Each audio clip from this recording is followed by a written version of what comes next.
The great hall of the Forest Bank was quiet, orderly, and professional. Barnaby the Beaver stood at the counter. His request was large. He needed a major loan to purchase new advanced logging tools from a faraway forest. His plan was solid. His reputation was perfect. Pearl the Otter, the head teller, reviewed his file, smiled, and took out a large green stamp.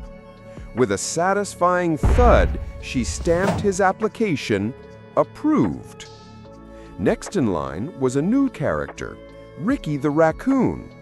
He was known for his flashy but unreliable get-rich-quick schemes. His request was small. He just wanted a few seeds to buy a new vest. Pearl the Otter reviewed his file. She did not smile. She took out a large red stamp. With a loud, final thud, she stamped his application, denied. The raccoon erupted in anger. No! This is not acceptable! Why does the rich beaver get everything while a small animal like me gets nothing? The system is rigged! Pip the Gopher, who was waiting in line, watched this scene with confusion. It didn't seem fair. But he was about to learn that the bank wasn't looking at their wealth. It was looking at a single, secret number. A few days later, it was Pip's turn to dream big. My business plan. His honey and berry businesses were so successful, he had a grand vision. Pip's Premium Products Inc., a massive expansion that would require a large loan to build new hives and plant a new field of berries. He spent weeks preparing a flawless business plan, even better than the one for his wheelbarrow. He presented it to Pearl the Otter. She was impressed. "This is a brilliant plan, Pip," she said, nodding. "You will be very successful." Pip's heart swelled with pride. "However," she continued, her tone changing, "your trust score is good, but it is not yet strong enough for a loan of this size. Come back in a year." And with that, she handed his plan back. Pip was crushed. He wasn't denied, but he was delayed. His dream was put on hold. He went straight to the wise badger. "She said my plan was brilliant," Pip said, frustrated. "But my trust score is too low. What is this secret number?" The wise badger smiled. He brought out a large vertical gauge, like a thermometer, with numbers from 300 at the bottom in a red zone to 850 at the very top in a bright green zone. "This, Pip, is a credit score," he explained. "It is not a measure of how many seeds you have. It is a measure of your reputation. It is a mathematical score that tells one simple story. How good are you at keeping your promises?" The badger pointed to the bottom of the gauge. "Down here in the red is the sly fox. After he failed to repay his loan for the hat, his score collapsed. No one in the forest will lend to him now." He then pointed to the very top.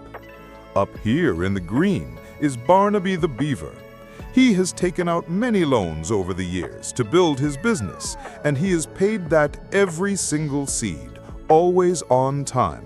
To the bank, he is a sure bet." "And you, Pip," the badger said, pointing to a spot in the middle, yellow zone, "are here. You have a good but short history. You paid back your wheelbarrow loan perfectly. That made your score go up. But you have not yet proven your reliability over a long period of time." Pip finally understood. It wasn't about being rich or poor. It was about being trustworthy. "So how do I make my number go up?" he asked. "You must prove yourself," the badger said.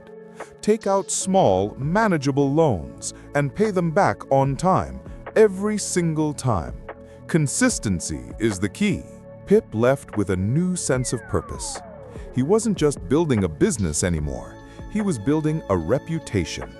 He took out a very small loan from the bank, not for a toy, but for a tool. He bought better, stronger glass jars for his premium honey. The loan was small, the payments were easy, and every month on the exact same day, he would march to the bank and make his payment. We see a montage.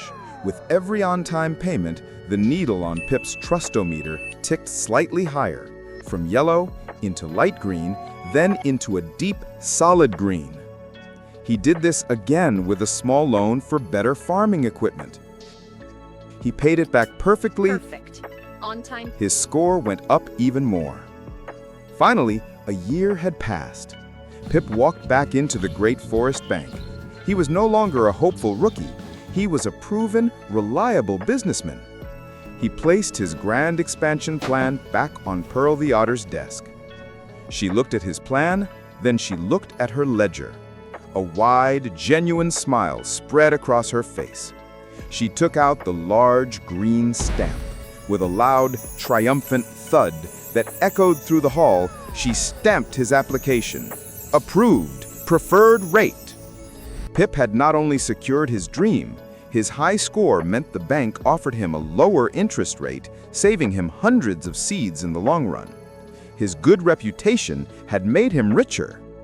He left the bank feeling like he was on top of the world. He now understood all the core pillars of finance. He was ready for anything. But as he walked through the market, celebrating his victory, he saw a strange commotion. The lazy raccoon, Ricky, and the sly fox, both rejected by the bank, had started their own financial system. In the center of a cheering crowd, the fox was holding up a strange, glowing pebble. Forget the bank, forget the badger. This is the future. Shimmer stones, a new kind of money owned by no one. The price has doubled since yesterday. Get in now, or you'll be left in the dust. Pip saw the price on a makeshift chalkboard skyrocketing. It looked exciting. It looked revolutionary. He was about to encounter the wildest, most unpredictable, and most controversial idea in the entire history of finance. Subscribe to Go for Business to learn what cryptocurrency is.